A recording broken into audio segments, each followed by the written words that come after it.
Welcome back, ladies and gents, to the Player Zone YouTube channel. And this video, once again, we have to talk about this team. Aston Villa have done it twice in the space of 4 days. They've beaten last year's champions. They've beaten this year's title contenders, title favourites. And they've both done it 1-0 at home. What a performance for them last night, getting over the line versus Arsenal 1-0 at home after John McGinn's 7th minute strike put them in front. A massive result for Aston Villa now. They now sit third, 2 points behind leaders Liverpool and 1 point behind the team they played last night in Arsenal, subjecting Arsenal to their first loss in, I believe, 5 Premier League games. So they're on a good winning streak, and that's come to an end here. Unai Emery has got revenge over his former club, and what a way to do it. The way that place was bouncing last night.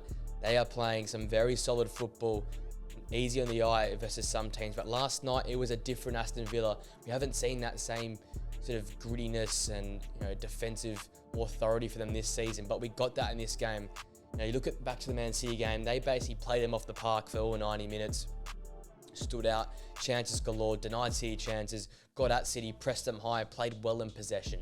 In this game, it was a total opposite. The first 10 to 15 minutes, boy, Aston Villa were electric. They were great watching. The goal came from McGinn nice and early with, once again, Leon Bailey being involved down that right-hand flank, cutting the ball back, McGinn rolling his defender and burying it into the bottom corner.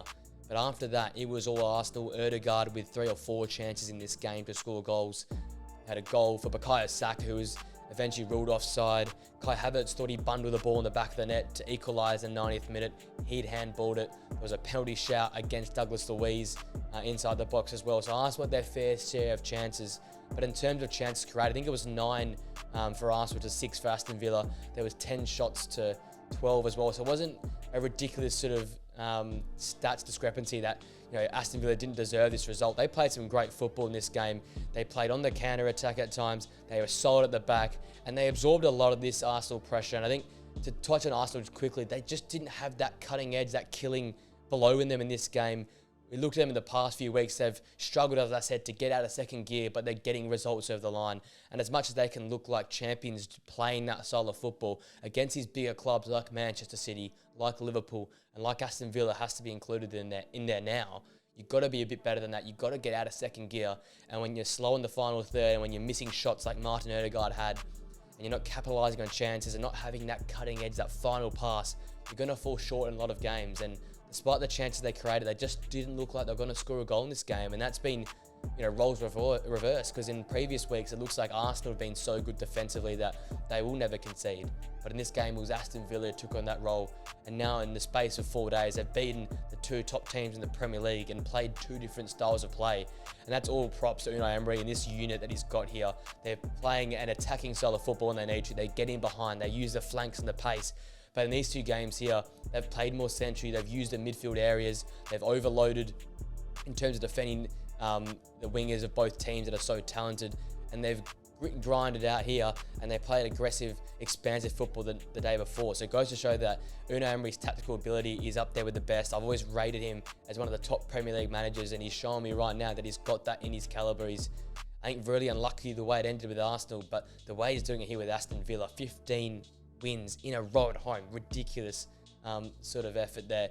That's sort of near Man City type numbers in terms of making it a fortress. And if we're going to throw the T word out there, as John McGinn said, title race, they're going to have to continue to keep this home form as it is. And it's been so hard to go there. It's one of those places like Newcastle that once those fans get alongside, it's a 12th, 13th type man.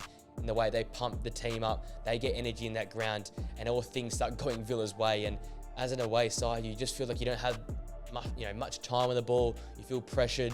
They're on your back, and it can really start to be a really hard place to go. And Arsenal didn't have to deal with that much, but whenever Aston Villa needed a lift in that game, the crowd, the whole town was right behind the unit, and that's why they're such a dangerous team at home. To be in a title race, you have to win all your home games and nick a few on the road, and that's what Aston Villa have done so far this season. I want to obviously touch on here John McGinn. So he scores a goal in the 8th minute, swivelling, great finish. But in the space of a week here, we've seen him play 2 incredible performances. And last week on the podcast, we were here on the couch, and I mentioned him in my top 10 midfielders in the Premier League because of what he's been doing And this is what I've been saying here. It's goals at home. These important goals.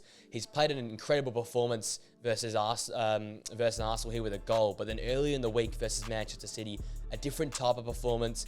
Someone who controlled that midfield, played as some of the best players in the world that Manchester City have to offer. And he was dictating the play from start to finish there. Controlling that game, not being as so front-footed as he was in the Arsenal game. But in the Arsenal game, timing the run, getting in the box, a great swivel, a great finish. That's a finish you'd expect from a number 9, not your sort of number 8 in midfield that sort of holds the play up, dictates the play. He's got that defensive accountability where he can nick balls back, he can get ball transitioning the other way. And that's just exciting to see that he's got this in his game, that he's developed this attacking part of his game to go on top of that defensive solidity that we've known from John McGinn. And I have to shout him out. Him and Douglas Luiz this season have been so important to this Aston Villa side in not only defensively but going forward, getting goals in their game. And we've seen that so far. They're so hard to stop those two because one of them will go off and do something ridiculous. One will hold and play a more defensive role. And it's such a fluid Aston Villa midfield with now Yuri Tielemans in there as well joining them. Boubacar Kamara has played ridiculous in terms of a holding role this season. They've got a 4 in there and some sort of a diamond that's so hard to stop. And shout out to Tielemans in this game as well. Basically man-marked Zinchenko from start to finish. He played a massive role in trying limiting that Arsenal man's overloaded midfield and preventing him from just controlling the game from that midfield area. It really limited Arsenal's ability to, as I said, overload the midfield area, get Declan Rice, pushing on, get that midfield to dominate because, as I said, it's going to be a midfield battle coming into the game, and it absolutely was a Goliath-type midfield battle. Aston Villa's midfield, in my eyes, probably the best in the Premier League this season in terms of their balance, in terms of their capability and ability in that midfield. And you've got Arsenal with one of the best midfielders in the league in Declan Rice. You've got Zinchenko who ducks into there. Martin Odegaard is probably the best number 10 in the Premier League who's currently fit. And in this game, Arsenal's midfield didn't stand out. They weren't the better by a long way. I think Aston Villa's probably edged it in the fact that they defended quite well. They were snappy in the challenges. When they had to hold the ball up, they did.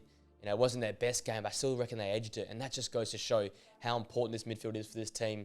And the fact that when they're not going well, they're not getting the options created, or they can't get the ball into important areas, they can still hold up defensively and withstand and repel a really, really skillful, high ability attacking Arsenal side. So all props to them there as well. As I said, this game didn't come without controversy as well. Obviously, Mikel Arteta was up in the stands in this game. I don't know if that would have made a difference to Arsenal's performance or not, but as I said, they had some opportunities. They had a missed penalty shout, they had the ball in the back of the net 2 or 3 times, but offsides and handballs limited them. But I just think in general they were just a bit off it, and Aston Villa just looked like the more professional side and looked like the side that should be going for a title rather than Arsenal. Aston Villa were at the races from minute 1. They weren't playing their best football, but they grit and grind and they got it done. And like we've seen with Arsenal in the last few weeks, is important to smash teams around like Man City did, like they did against Man City where they dominated the game from start to finish. It's equally as important to get wins when you're not playing at your best, or you have to grind out performances, or the other team's better than you. Because for most points in that game, Arsenal were the better side, and Aston Villa had to sit in, they had to absorb pressure, they had to make those important challenges, and they did. So for me, that's really, really positive, and that's why I'm throwing the T-word out there. I'm throwing title contender out there for Aston Villa. We know the quality and the ability they've got in this squad. We know the players they've got. We know the manager they've got. And now we're seeing them beat the 2, best teams in terms of chances to win the title in the space of 4 days. We know their home form. It all leads to saying that this team has got the ability to challenge. I'm not saying they're going to win it, but I think they'll be there come match week 30 amongst those 4. I definitely reckon Liverpool right now looking one of the favourites. Arsenal there as well. And then the next bracket, you've got Man City. But then shortly behind them is Aston Villa. I've been very, very impressed the way Unai Emery's ability to adapt to different situations, protect home court in basketball terms here, in terms of not losing at home, the ability to take it to teams. They're still a little bit vulnerable with balls over the back, but they've covered for it in this game and been really, really solid defensively and grinded out a result. So all the things are pointing in this one direction. And, seeing them win in multiple ways, that gives you confidence when you've got probably the top 3 strikers in the Premier League, probably one of the best 2 strikers in England right now up front in Ollie Watkins. You've got a dynamic winger in Leon Bailey. Moussa Diaby was arguably one of the signings of the season coming off your bench right now. You've got probably the best midfield going around in the Premier League this current point in time in terms of form. You've got a Rolls Royce in Pau Torres at the back. Really, really expansive fullbacks in Matty Cash and Luca Dean, and you've got a World Cup winning goalkeeper in Emi Martinez. It's not at the realms of, unlikely that Aston Villa can be there competing with Liverpool, competing against Man City, competing against Arsenal. It's not the household names as of yet, but they could definitely become these household names that have to be respected, have to be put up there against these top teams, because right now they're getting the job done. And with Brentford and Sheffield United the next 2 games, we, hypothetically could be seeing Aston Villa at the top of the Premier League come Boxing Day. And they've got Manchester United come the 27th there. So, a lot of exciting weeks to come for Aston Villa fans. I know they want to keep it calm, they want to keep it under control and keep the lid on top of it. But right now, you cannot just not be excited with Aston Villa right now. I'm absolutely on this bandwagon. I loved Ollie Watkins. I've loved what John McGinn's done this season. And then obviously the whole crew around them, absolutely loved watching them play football. They've done it 2 different ways in this week, as I've said multiple times, but they definitely play some of the best football going around the Premier League. The atmospheres, you just have to love to watch that, because the atmosphere, the crowd get right behind them. It's a likeable manager, it's a likeable team, and you want to see them compete, because this Premier League season is wide open at this current point in time. All 4 of these teams, Liverpool, City, Arsenal and Aston Villa right now, in my mind, are all competing for this title. And that's what we love to see in the Premier League. Finally, not just a 2-horse race or a single horse race. It's multiple teams going for it and new faces involved as well. It's good to see Aston Villa back at the top of English football, and I absolutely love it. That basically brings the episode to an end, guys. What a game last night. What a performance for Aston Villa, playing a different style of football, but still getting the result. And now making me question, is Arsenal really the real deal this season? Aston Villa sitting 3rd, so we never know what might happen this Premier League season. Guys, that all being said, I hope you enjoyed this video. If you did, please smash a like on it. Subscribe to the Player Zone channel. Share this channel with mates who enjoy football or other sporting-based content. Enjoy the rest of your day. Enjoy the weekend's action from the Premier League. And I'll see you guys for another video very, very soon. Until then, guys, see you later.